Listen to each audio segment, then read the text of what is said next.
Hello bachcho, let's see this question, and the question says refer the given figure of neuron structure with few parts labeled as 1, 2, 3, 4 and answer the questions. Identify the part along which the sequence of impulse generation is repeated. और यहाँ पर हमारा question ये कह रहा है कि एक न्यूरॉन का डायग्राम दिया गया है और इस न्यूरॉन के डायग्राम से हमें ये आइडेंटिफाई करना है, वो जो 4 पार्ट्स दिए गए हैं उन्हें लेबल करना है और ये आइडेंटिफिकेशन करना है कि कौन से पार्ट से सीक्वेंस ऑफ इम्पल्स जनरेशन यानी कि जो इम्पल्स जनरेट होता है वो बार बार रिपीट होता रहता है, कौन से पार्ट के वजह से। तो पहले हम लेबल करते हैं हमारे ऑप्शंस को। नंबर 1 हमारा श्वान सेल्स है।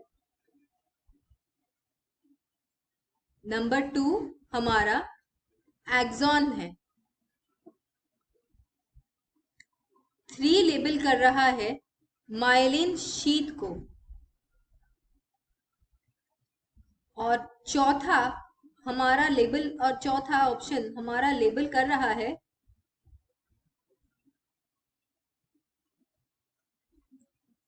Node of Ranvier.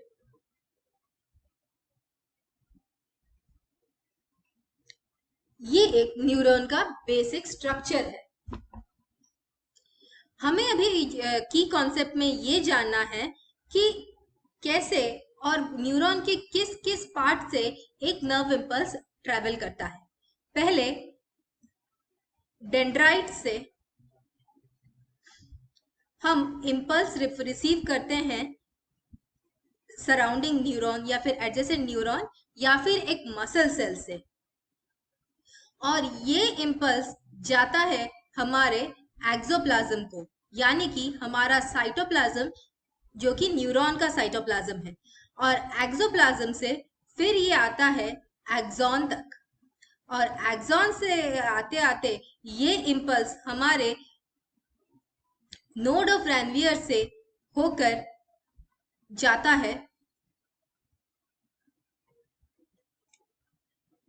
Axon terminal तक, और एक्सॉन टर्मिनल से ये सिनेप्टिक बटन तक जाता है और फिर ये न्यूरोट्रांसमीटर के फॉर्म में सिनेप्टिक क्लेफ्ट तक पहुंचता है।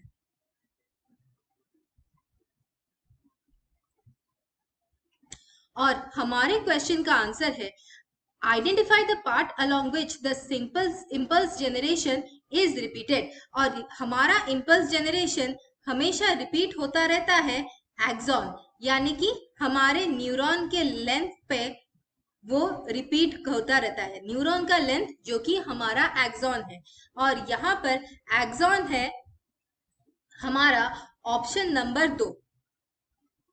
ये है हमारा answer. I hope you understood the solution. Thank you and all the best.